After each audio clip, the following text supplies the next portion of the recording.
Today we're diving into something that touches every single one of us, sleep, or rather a lack of sleep.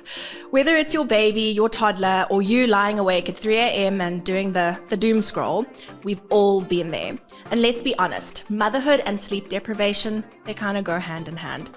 But poor sleep does not have to control us, and today we are going to take back some of that control by creating awareness, learning the science, and getting practical strategies to make the most of the sleep that we are getting. We are joined by Dr. Kezia George, a dedicated family doctor passionate about holistic, patient-centered care. She is based in Johannesburg, Fourways. So together, we're unpacking the things that no one tells you about sleep, for your baby and for you. Hi. Thanks for having me, guys. Thank you for your time. Thank you, yeah. So yes, I think just to kick things off, can you tell us why sleep is so important? Because I think it's one of the things that so often falls by the wayside as moms. We sacrifice that part. 100%. So, sleep is probably the single most important thing we could do for our bodies. Mm-hmm. So not only does it help in brain development when we are younger, but it helps consolidate our long-term memory. Helps help us with our mood. It even controls things like appetite, your behavior, and it's really, really important for babies and infants, because I think we're focusing more on that today as well. For them to get decent sleep so that their cognitive development progresses at a normal rate. So sleep by far, as I said, is probably the single best thing you could do for your body and for your health. And yet it's so easy for us to just cut into it, right? Yeah, exactly. And we know we're doing it though. We've all been there, right? You mentioned the doom scrolling. You should be sleeping by now. Right. But we just can't get rid of it. So it's going to be important for us to unpack a lot of things today just to get into a good routine. Yeah, exactly. Well, I don't know about you guys, but I know that I am the absolute worst version of myself when I've had a bad night's sleep. Yeah. I am grumpy. I am reaching for sugar. I am just and also a little bit there's brain fog, right? For sure. If I can say. Can't remember what, if you ask me to do two things, I'm going to remember the last thing you told me. That's me on bad sleep. Don't tell me two things. Just give me one. Just one. Yeah, you're basically functioning on half a tank of petrol. So right. No, it's not optimum. So maybe can you talk us through what is actually when we've had a bad night's sleep, and maybe one bad night is not enough of a sort of gauger, if I can say that. Maybe it's more weeks and months, and especially when we've got newborns in the house, right? We're talking months. Sometimes I say I haven't had a good night's sleep since 2014 when my kids were born, we're talking years. Yeah. But what is actually happening in our body when we are in that deprived state? So look, even just one night of poor sleep, what you start getting is a sleep deficit. Mm-hmm. And to try and make that up takes a lot of time. So with new moms, or even if you've got shift workers, that constant fragmented sleep really takes a very long time to go back to a baseline where you can get back into a good rhythm. So if we think of the lack of sleep, what does it do? So I mentioned a little bit of why sleep is important. The memory, mood, you touched on that. That's without sleep, we get quite moody. Mm-hmm. Appetite, you tend to crave the sugar because you need those little dopamine bursts. So that's a thing, right? To get you going. Yeah. Okay. So you really do function as a zombie. So memory is poor, mood is poor, behavior is poor. We're often quite snappy, quite irritable if we haven't slept. Yes, Marco. Sorry I snapped at you, but it's because of sleep, dude. Yeah. And your doctor. Yeah, your functioning is quite poor. And it's funny that, coming as a medical professional, we sometimes had to work up to 30 hours with no sleep. And yet you still have to make important decisions. Yeah. Wow, yeah. Yeah, so now you're a mom of a household. You're looking after 1, 2, 3 kids, a whole household, your own job, let's say. So your functioning just really, really takes a massive deep dive. And unfortunately, to catch back that sleep deficit will take ages. And you probably will only start feeling better once the kids are older. They start sleeping really well. Then you get back into a good rhythm. And then unfortunately the teenage years hit where you have to drop them off at parties, pick them up at midnight, depending on their curfew. Can their curfew be 9? So maybe we can say the deficit only resolves once they leave the house. Yeah. Let's say And then the grandkids come on. So Or you don't sleep because you're like, what are they doing? Worrying. Yeah, Where are you? I don't know where they are. Staying up at night tracking them. Should actually put a tracker in all of their bums now. get an air tag. Yeah. Sew an air tag into whatever they're wearing. Yeah. But Look at this beautiful necklace I got you, Blair. It's pretty, hey? Wear it all the time. Don't ever take it off.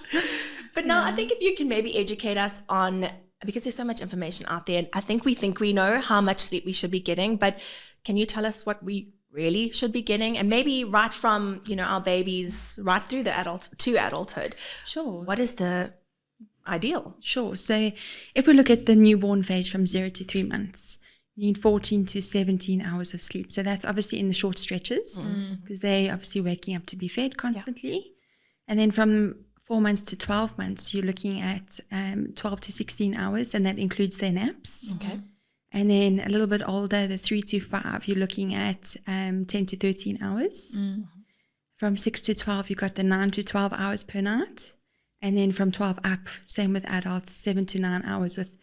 We usually are always taught that the magic number is 8 hours of sleep. Yes, yeah. But it's important to also recognize that one size doesn't fit all. So some people function perfectly with 4 hours of sleep and they are at their optimum. And some people need 12 hours of sleep. So, I mean, for my granny, for instance, she lived up until the age of 87 and she regularly only slept 3 or 4 hours a night. Wow. And she never had any dementia. She didn't have neurocognitive deficit from lack of sleep. And she would just read her Mills and Boons until 2, 3 a.m. Go to bed. Fabulous. Exactly. And then wake up with my grandpa in the morning with coffee and a rusk. So, wow. And that's how she functioned her entire life. So, as I say, it's not a one size fit all. Okay. Obviously, there's those outliers that need less sleep or need more sleep. But those hours are sort of what we're looking at as the normal range. Okay. Yeah. And in your opinion, because just listening to you and thinking of my own household and how much sleep we get, do you think there's a large proportion of us who are in this deficit? 100%. I think even if I look at my own practice, I think at least, maybe 3-4 days of the week, I've got a couple of patients coming in just with a sleep issue. Sure. So everyone's struggling with sleep, and I've got little kids, I've got teenagers, I've got adults, I've got the elderly. So it's a massive, massive issue in today's society. And I do think, in the olden days, I remember sleeping like an absolute queen. I had no problems. Yeah. But now we've got the screens, we've got the caffeine, we've got all sorts of things that really stimulate us. So I think it's also the way that times have changed. Yeah, that affects us. Yeah. I mean, I remember my parents would go to parties and then us kids would fall asleep under the table. Yeah, what happened to that? What happened to those days? Put some chairs together and fall asleep and then My kids would never. Yeah. Never. And that's how we grew up. Yeah. Exactly. Yeah. And I actually don't think you could do that today. No. Well, yeah, I think certainly you'd get a lot of judgment out at a restaurant, like, oh, shame, look what they're doing. Like literally put a couple of chairs together and make it a bed. Yeah. You were lucky I had to sleep on the floor. Yeah. You got chairs. Wow. And then in the morning when you wake up, you're like, oh, wow, I'm in my room. Like, that was magic. Yeah. Can I get that magic again? You know how horrible it is? Sometimes I used to pretend to be sleeping just so my dad would. Yes, because it's so sweet. Well, like, have you ever fallen asleep on the couch and you're just like, now's the time where I really want my dad to just scoop me up and put me in bed. Yeah. I'm too lazy to walk upstairs. Sleep is so delicious. It's so amazing. Like when it's good, it's good. Right? Yeah. But what kind of, you mentioned now that you've got a number of patients with sleep issues. What kind of issues are there? Or like what are people struggling with?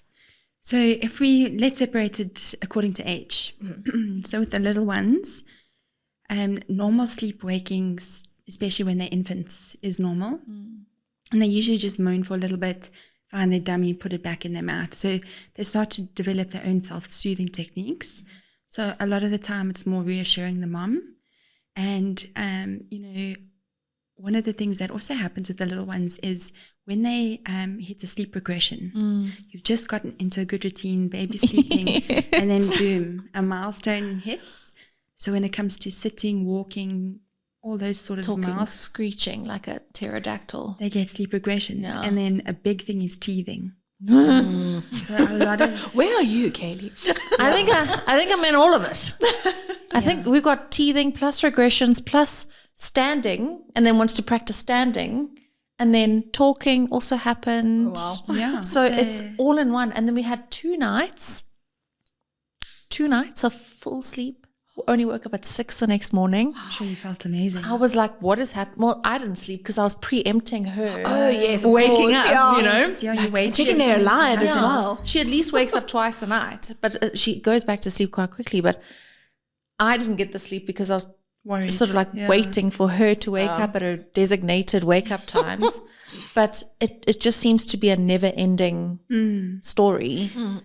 And another big thing with kids is, okay, so we've got the teething and we've got their self-soothing, but a lot of the time could be colic, could be an ear infection, throat infection.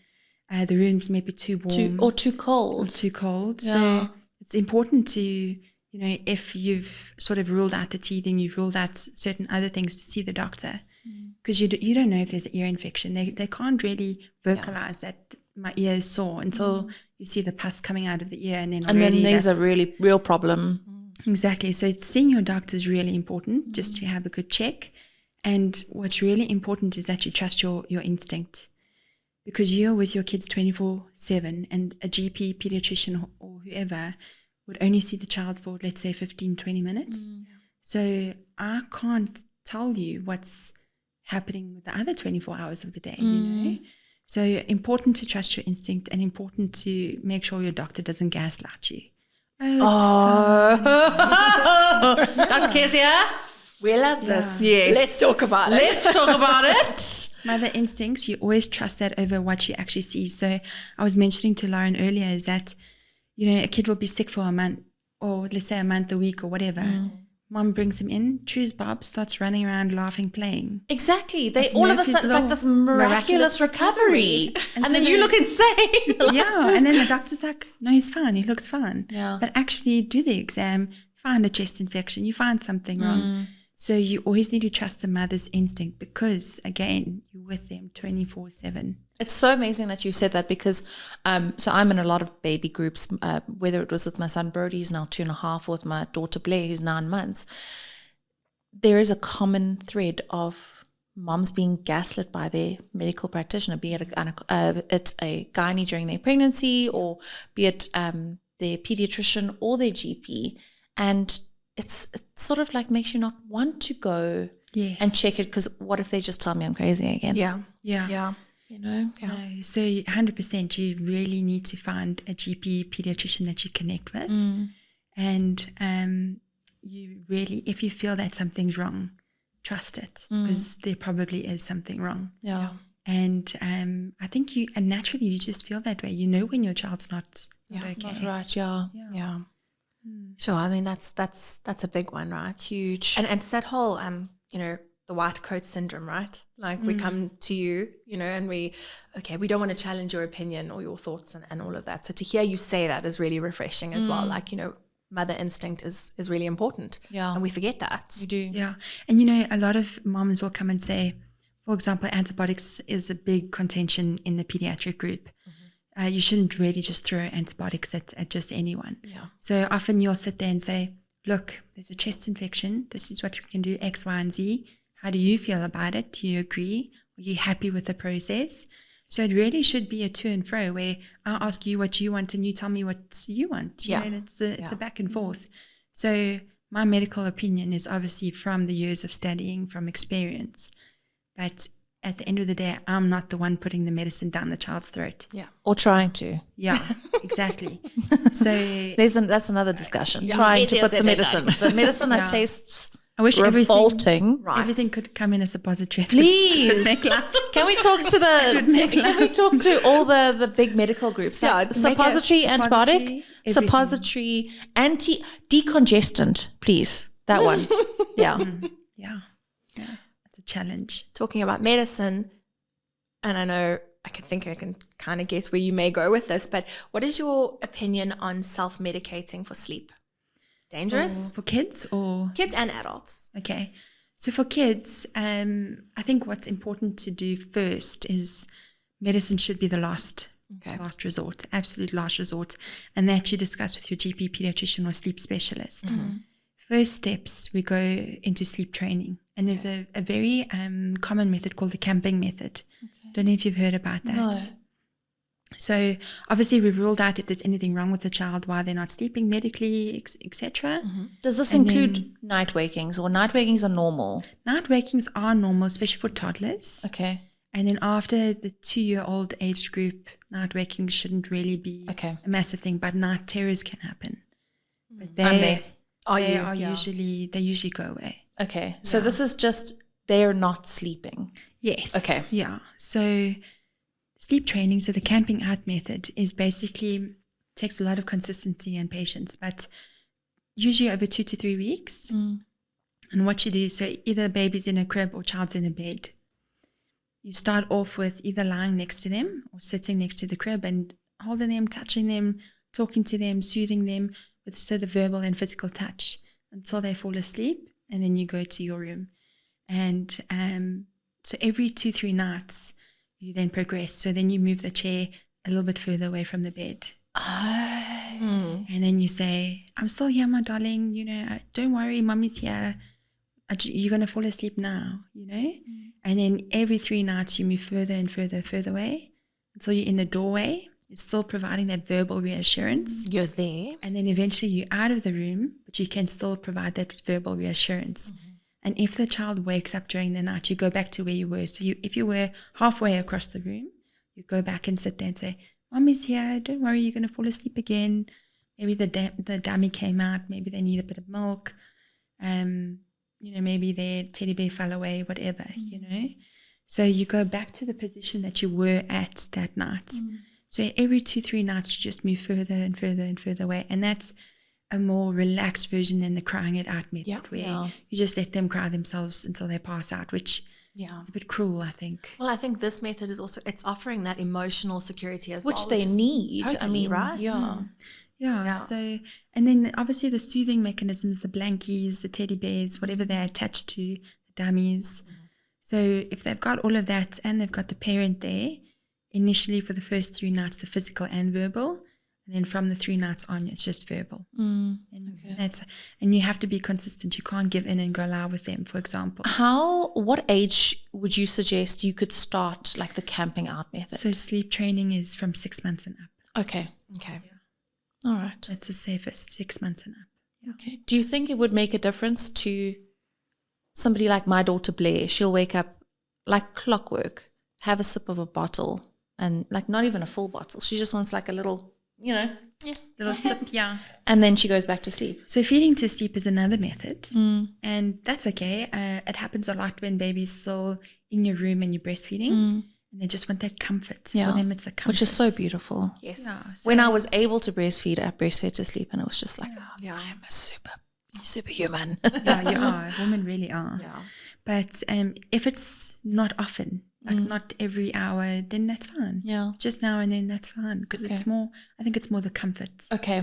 than the actual milk itself. Yeah. Yeah. All right. And then, so if sleep training doesn't work, you would then see your doctor. And there can be circadian rhythm disorders where In children as young as like 6 months. 100%. Wow, okay. Yeah, so melatonin is the hormone that drives sleep. Right. So that's why I think we'll talk about sleep hygiene just now, but it releases in darkness. So as the sky turns, you've got the blackout curtains, for example, melatonin releases, and then they should then fall asleep. But sometimes it's an issue with that cycle. Yeah.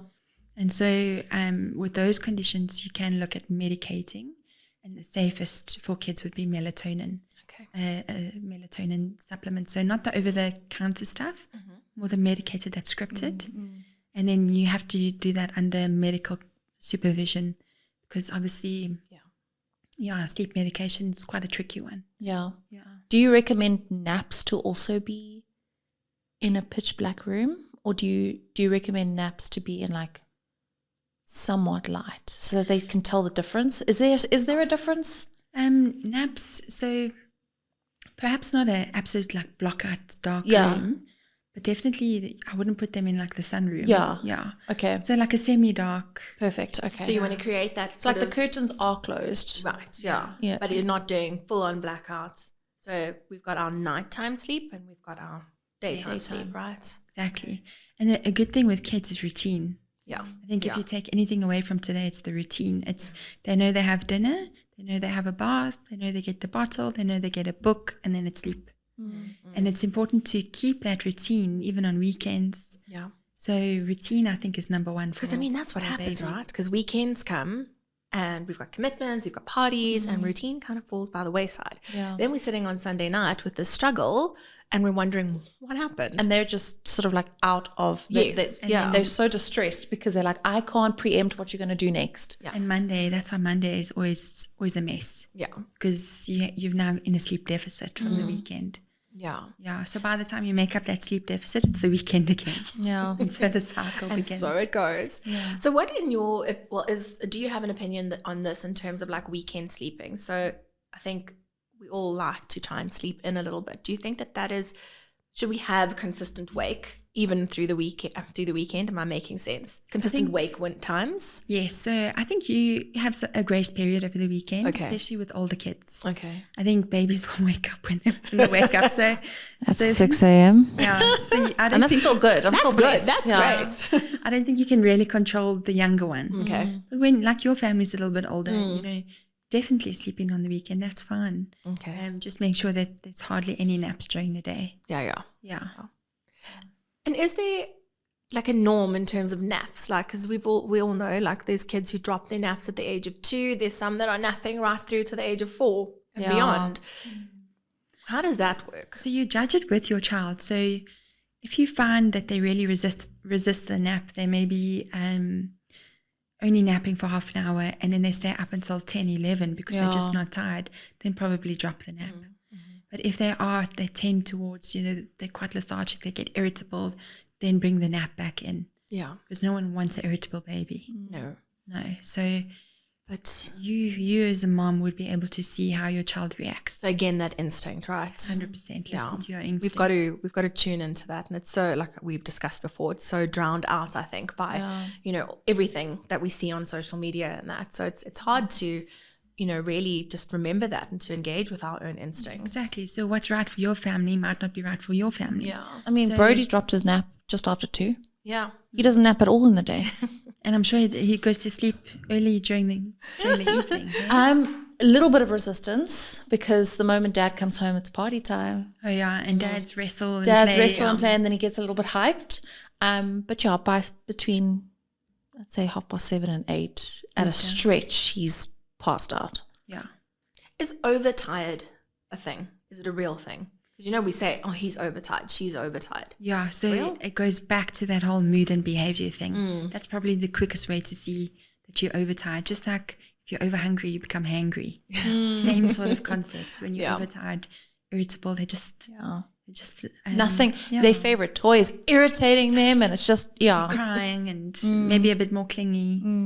I actually had we had a discussion in our mom group for the little ones. They're all about between 9 and 10 months old, and her little one gets very feisty, very fussy towards the end of the day.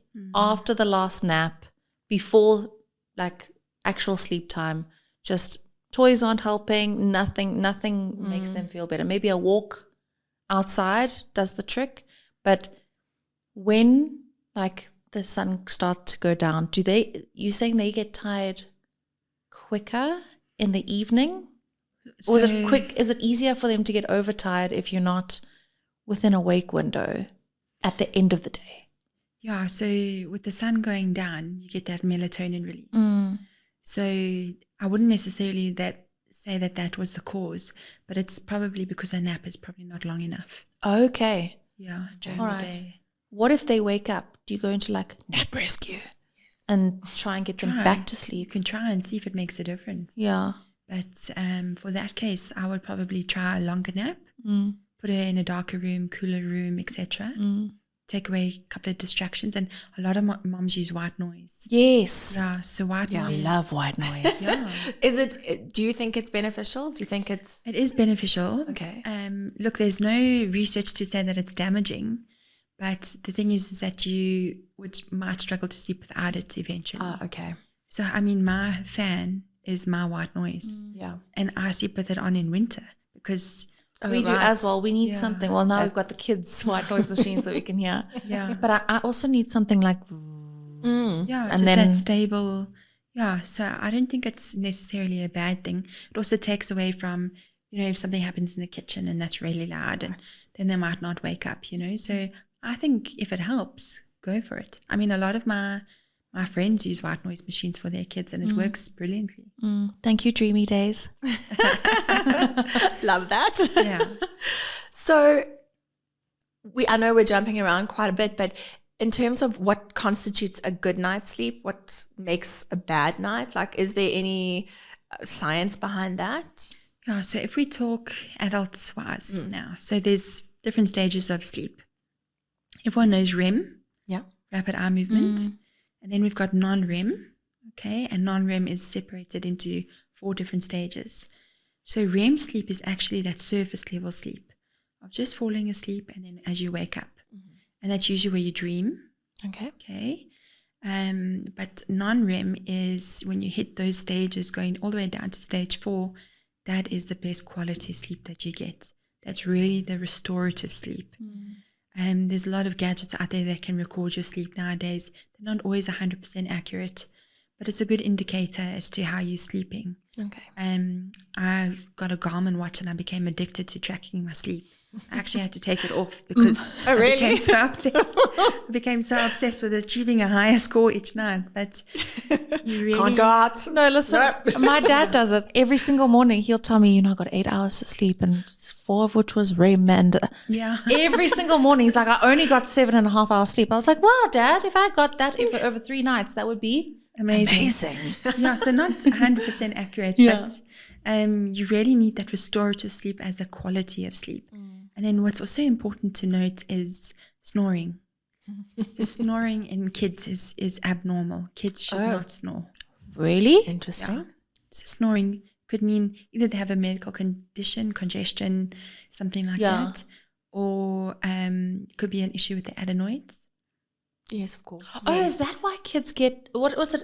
The tonsils and adenoids. What So is the grommet. adenoids? That's grommets, So right? yeah, and adenoids is At the right. back of your nose, yeah. Oh, okay. So it's the same sort of idea. It's almost like a stent kind of thing. No, I think they removed the adenoids, They eh? Oh, you remove the take an adenoids, adenoid yeah. out. Okay. Yeah. So, yeah, abnormal for kids to snore. So, So- that's obstructive sleep apnea. But like snoring, like when do we know that it's an issue we need to see a doctor? Is it like So if they snore like your husband snores. oh, like that? Okay, so Yeah. not just like a gentle like No, like a yeah, proper like a proper like man. 40-year-old man snore. Okay, so now we know. Yeah. So that's abnormal. And for adults as well, often you don't realize that you're doing it. If your partner sleeps like the dead, who knows how you sound when you sleep. You can stop breathing. And then the next day you are exhausted. Let's say you got 9 hours, but you fall asleep in your meeting or you take a nap at work or in your car. And, sleep apnea is really not good for you. It can eventually cause right-sided heart failure. So something to get sorted out quite early on. And there's lots of sleep labs in Joburg that you go to, they monitor your sleep, they diagnose you, you get a CPAP machine, solves the problem. Unless you need to see an ENT and whatnot. But so what constitutes a good night of sleep, it would be the quality. Okay. If you wake up, you feel refreshed. Yeah. Okay. Yeah, because we've all been there, right? You wake up and you're like, oh, Did I even sleep? Like, was that even worth it? Yeah. Yeah. So you really need to be able to wake up and feel so refreshed. Your day goes out, you've got a great mood, you can do everything that you need to do. So that's how you would judge Okay. a good quality sleep. But so I've got a thing, and again, my dad and I are talking about sleep with each other. Every morning he'll say like, oh, I got 9 hours of sleep, but I feel so tired. But if I get 5 hours of sleep, I feel refreshed. Why is that? So sometimes oversleeping can actually make you a little bit more tired. Yeah. So interesting. where's the sweet spot? So the sweet spot, if we could, is go to bed and wake up naturally. Not go without- back to sleep after you've woken up. Exactly. Like, if you're awake, you're awake. Yeah. And, unfortunately now we all have alarms. We've got places to be. But the best sleep is when you can just wake up naturally with the sun sun shining, the melatonin starts to switch off a little bit. Takes us back to that circadian rhythm that we spoke about earlier, right? Yeah. Often when I teach sleep hygiene to my patients, I say, have your morning coffee outside. Let your eyeballs see the sun, because that switches off the melatonin and you can get your day started. Oh my gosh, I need to do that. It's actually our house is always quite like lights on slowly, like be gentle. Maybe I need to just curtains open. Yes. Coffee staring directly into don't stare directly into the sun. Do not do that. But it's like, it's sleep. So maybe talk us through sleep hygiene, because I think we all, maybe it's things we're doing we're not even aware that we are doing. Like, and I know, and maybe we're all guilty around this table, but like being on our screens, like what is the rule? Like 2 hours before bed?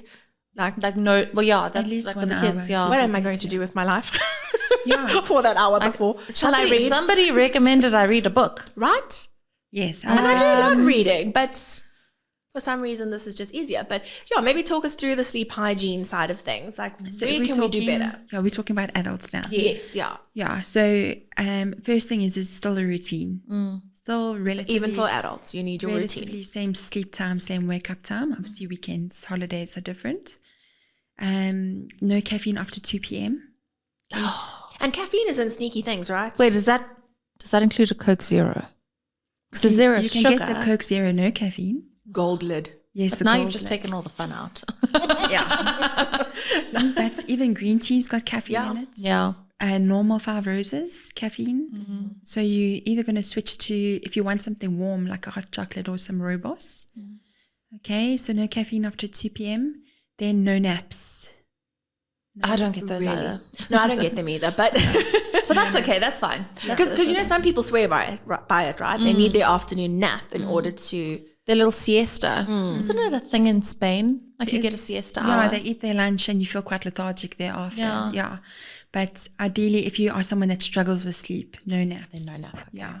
And then the next thing would be, again, when you wake up, get exposed to that early morning light. And when you get home in the evenings, close the curtains. Make sure that you have the ambient lights on, not the main lights. It's quite cozy though, right? Yeah. You can actually warm make it lights, quite not like, clinical lights. Yes. Don't go for white, like Bright fluorescent lights, guys. Yes. But you can make that, like, what do they call it overseas in Denmark? Hygge, like, it's that like the Yes, candles, the yeah. fireplace. You can Like actually romanticize your evening. romanticize your evenings. I love that. Exactly. And then the big thing, as you mentioned, is screen time. At least 1 hour before bed, because that blue light reduces the amount of melatonin released. So that's really important. And that you would either do, you could listen to a podcast, you could listen to music, you could read a book. That's what I really advocate for. And then if you do end up struggling to fall asleep, if you're not asleep within 20 minutes, get up and go make something warm to drink.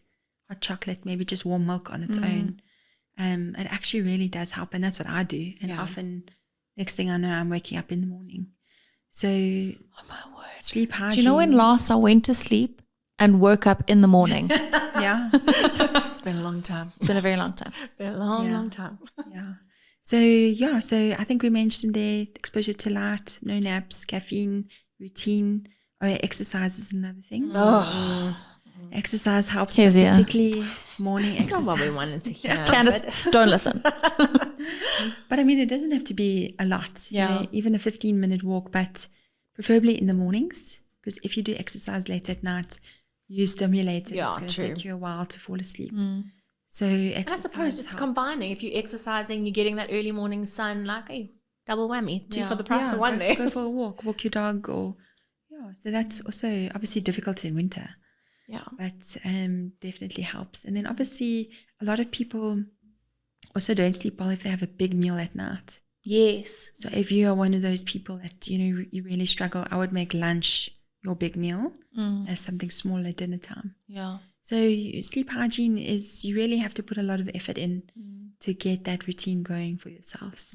But the hardest thing for me was cutting out naps. I used to nap like you couldn't believe, especially if you're working long shifts. Yeah. Yeah. But your quality improves, the amount of time you sleep improves. So Yeah. it's a big thing. So if you struggle, and then obviously you can see your doctor for some medication. Okay. A lot of addictive things on the market. There's a lot of non-addictive things as well. So also look for that. Because you don't want to become reliant on it, right? Yeah, that's my biggest fear. But so often you hear, and I'm going to speak frankly here, but people who are struggling, and I'm going back to their children, and they are self-medicating their children to sleep, right? I mean, I remember a conversation years ago with someone, and I don't know if I'm saying the name correctly, just give them Valigan. Is it Valigan? Finnegan, Maybe, I don't know, and that'll knock them right out. Yeah, so a big thing is antihistamines and codeine. So like the still pain syrups and that. I don't advocate for that, just saying. Yeah.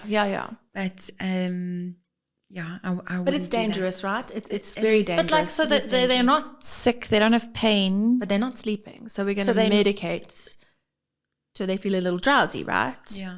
And you've heard about that when people travel as well, right? So you're going on an overnight flight, so we're just going to give them an antihistamine, which hopefully makes them sleep. Like, sorry, I know this is quite maybe controversial, but I think people don't think that there's necessarily much harm in doing it. So I don't know if you've got like a bit of words of wisdom around that for us, or a little bit of warning about just self-medicating. Yeah. I wouldn't advocate for that. Yeah. I'd probably chat to your doctor beforehand. But I think something needed for a flight is a good idea, especially if you're going across a couple of time zones. You know jet lag is going to be an issue. Yeah.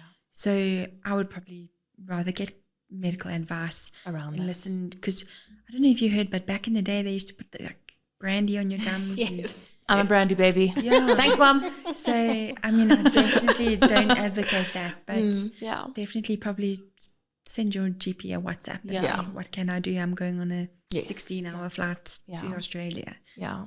So rather get proper medical advice. But you hear of adults also getting, addicted to sleep meds, and they just can't seem to wean themselves off of it. And I think That was me as a early 20s living on my own. I would struggle to sleep, but purely anxiety. Yeah. And I would just take painkillers.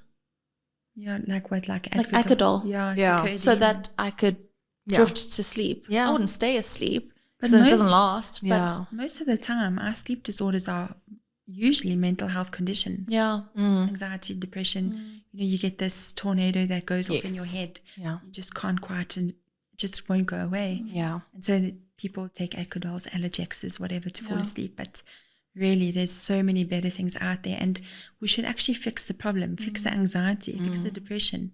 Yeah.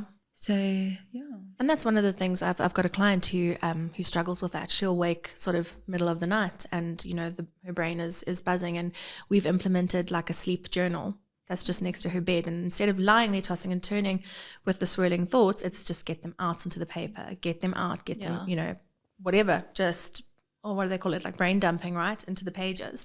And it's helped tremendously because it's taking it from here to there. Okay, we'll deal with this tomorrow, and so far so good.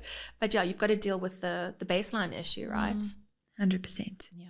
There's always something underlying. If you're not sleeping, Definitely. Something When you're going taking on. you're popping 2 Adderalls every Yes. night, and by the time Yeah. you realize it's been 2 months, and you're like, You're like, what?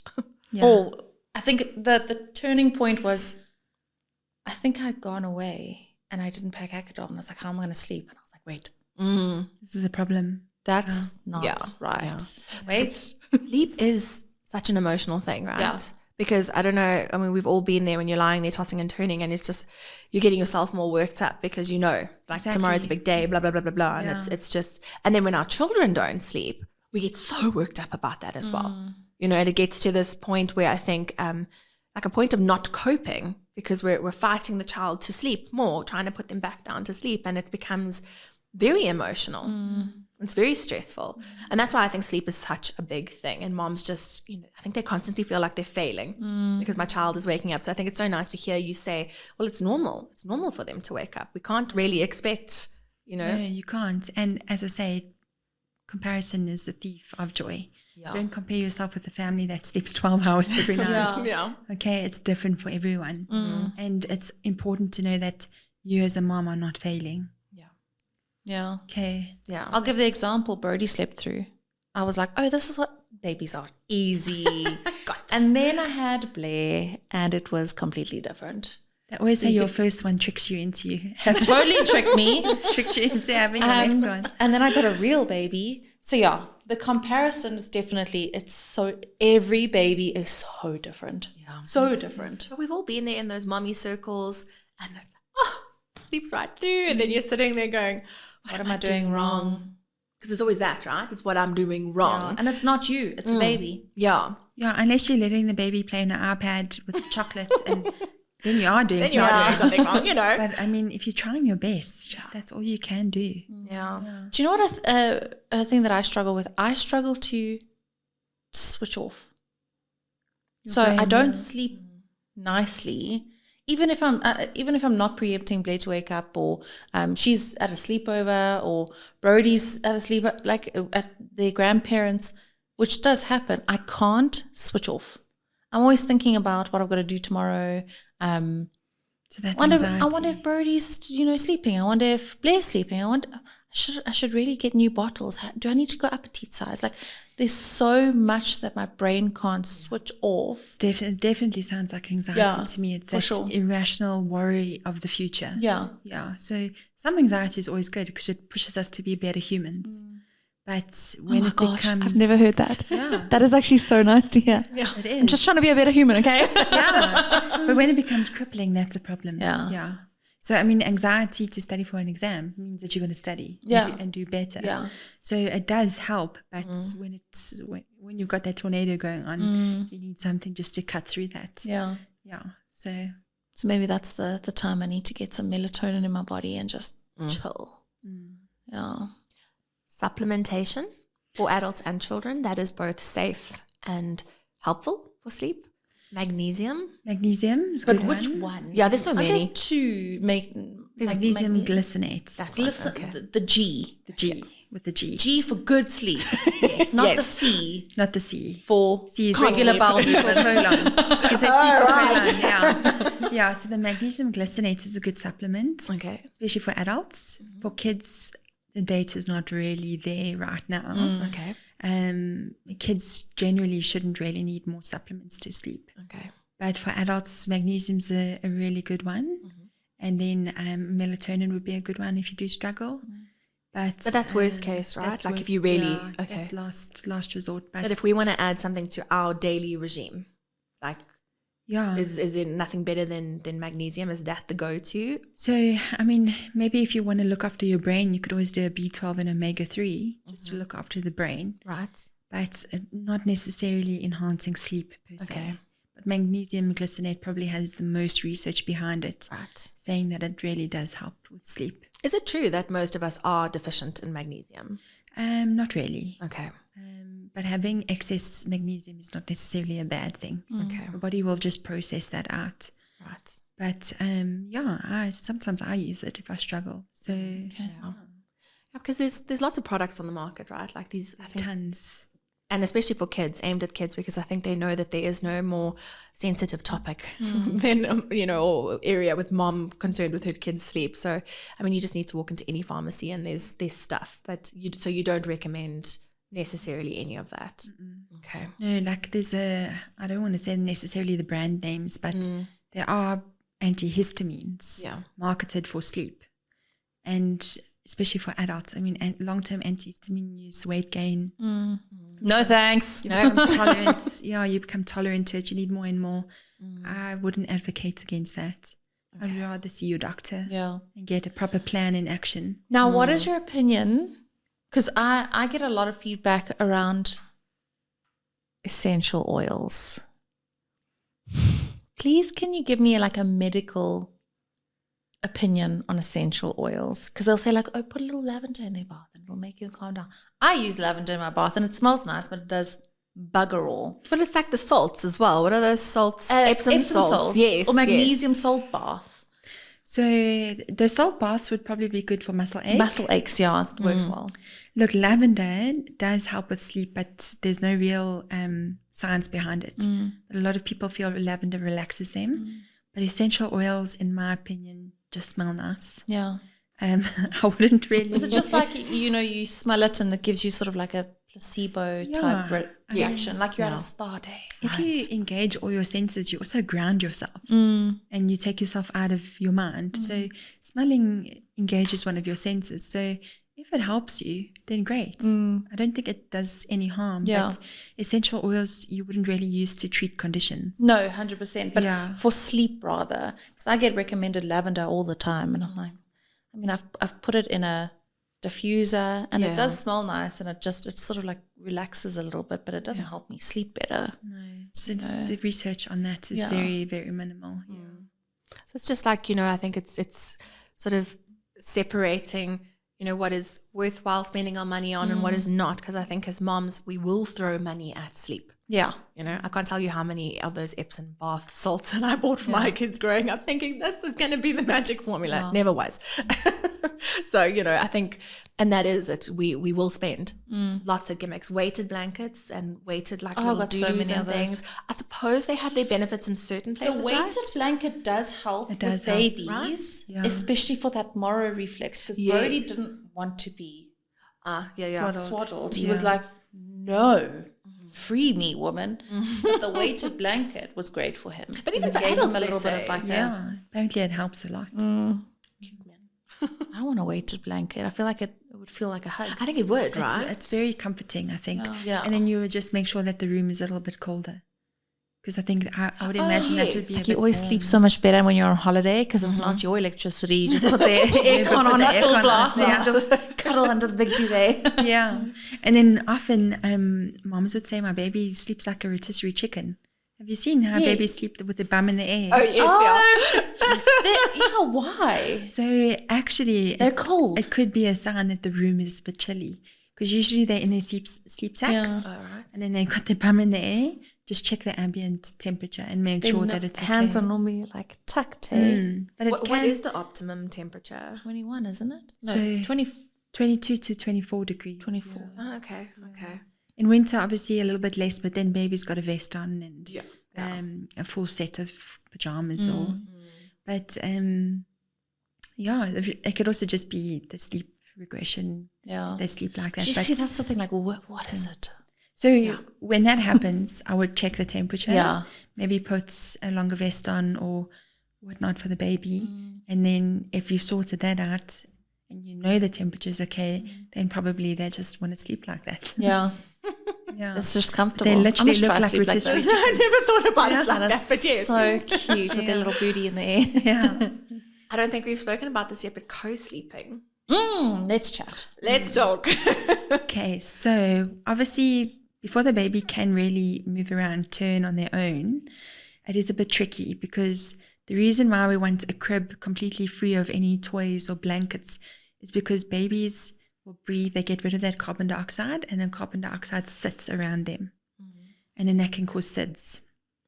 Okay. So co-sleeping is okay as long as you can make sure that there's no blankets covering the baby's mouth or nothing close to the baby. So if you have a really large bed and you know you're not going to roll over onto the baby so it is safe. You just need to make sure that until the baby can move and do its own thing, you really need to make sure the environment is safe. I mean, that's why cribs have got slats in them, Yeah. allow for airflow.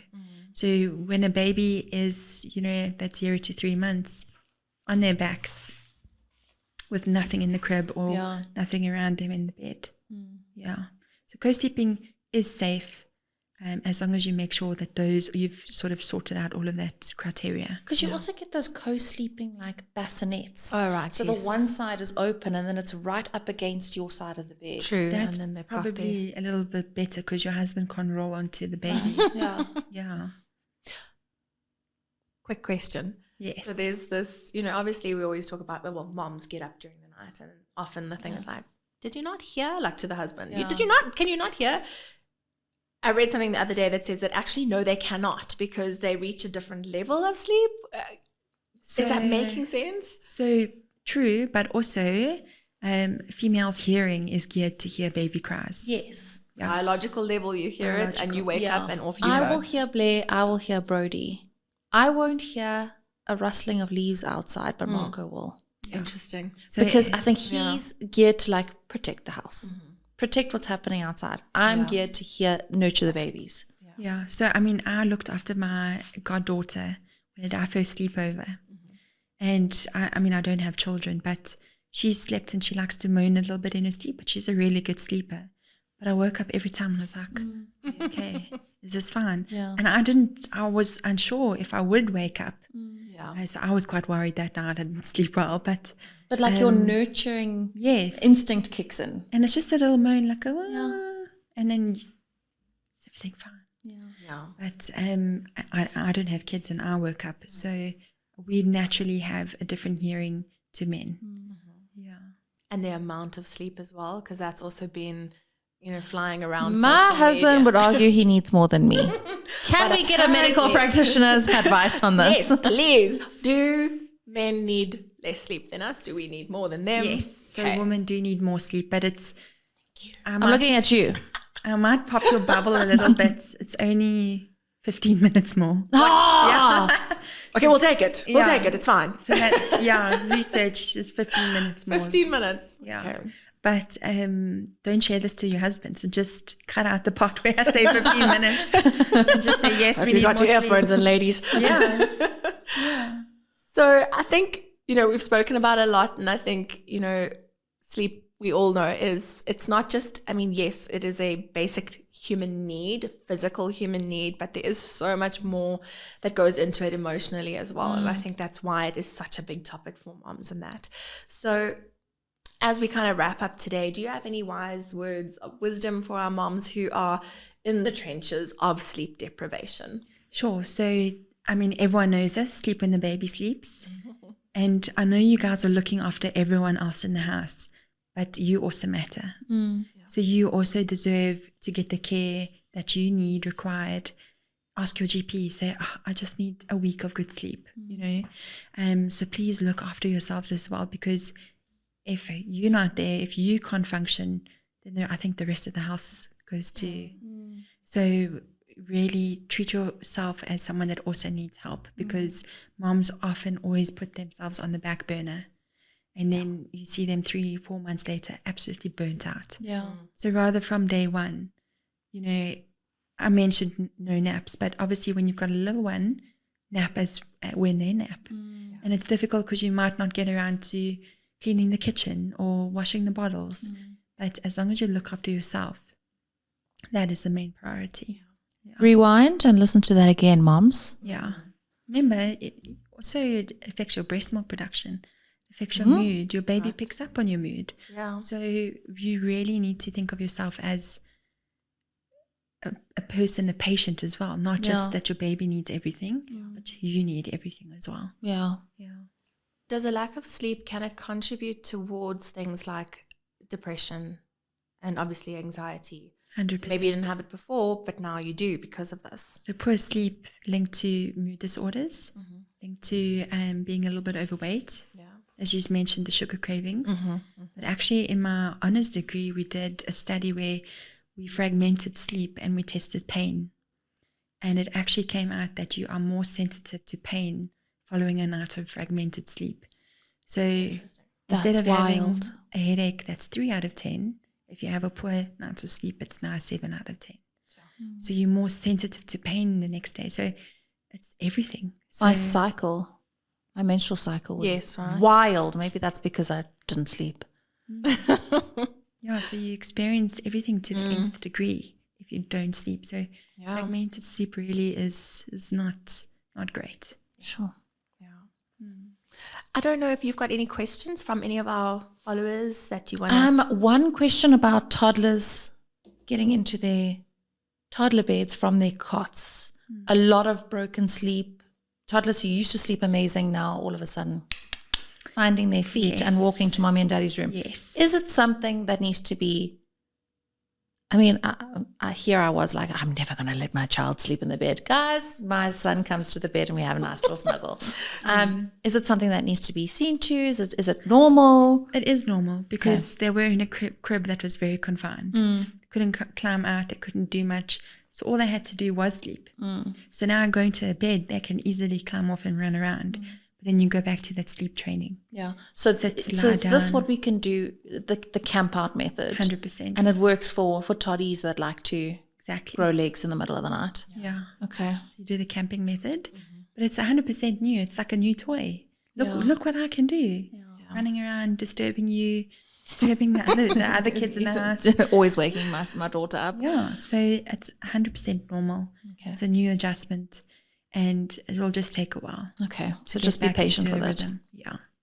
And one of the questions that I got was more sort of marriage sort of related, but it was about, you know, a lack of sleep causing resentment. So I know we've spoken about women needing slightly more sleep than men, and obviously women being geared to hear certain things. But from an emotional point of view, the question I got was that she feels that this lack of sleep is causing resentment in her marriage. How do you have any words of advice for a couple navigating that sort of imbalance? So, look, I understand when you being woken up and your husband snoring like an absolute tractor. Just want to kick him. But You know, just take a pillow and just yes. But certainly in the beginning, if you are not exclusively breastfeeding, you can actually split the night into half. I'll do the first shift, you do the second shift. So at least you are getting some hours together. And that's a really good way of looking at it. Yeah. But actually, if baby wakes up, you nudge him and say, please, will you go make the bottle? I'll get the baby and start soothing while you get the bottle ready. So you actually have to get them involved because, you know, he's also the parent. Yeah, for He sure. also needs to pull his weight. Just because, you know, you breastfeeding doesn't mean he shouldn't. They also can help. change the nappy and make sure the baby's clean before you, and dry before you Exactly. feed. Teamwork, right? But I think you should probably discuss that beforehand and not at 4 a.m. Yeah. Yeah. Yeah, when emotions are high. When emotions are high, sleep is at an all-time low. Yeah. So That's when we have the conversations. the Yeah. resentment is probably coming because you feel like he's not helping, but have you told him? You see, a lot of the time you expect them to do these things, but men don't know. You have They to need to actually be told. They need to be let told. out, let out. And Yeah. even like my friend has a little letter on a fridge, bottle at this time, bath at this time, and that's what her husband does. So Laying it out there, clear as day. exactly. So he gets home before she does. All right. So he knows exactly what time everything needs to be done. But that's it. I think it boils down to communication. 100%. Yeah. And maybe also if you've got the opportunity before baby comes, Yeah. what the expectations of one another is. Not when you're in the trenches. Not when you're in the trenches, guys. Yeah. Well, thank you, Dr. Kezia.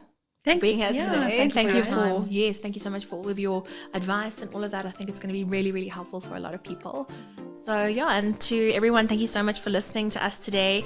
May you find those pockets of rest, moments of peace, and just know, as Dr. Kezia said, that looking after yourself is really important as well. So thank you all again. If you have any questions, you can DM Kaylee, you can DM me, and we'll link up Dr. Kezia as well. So please just reach out to us.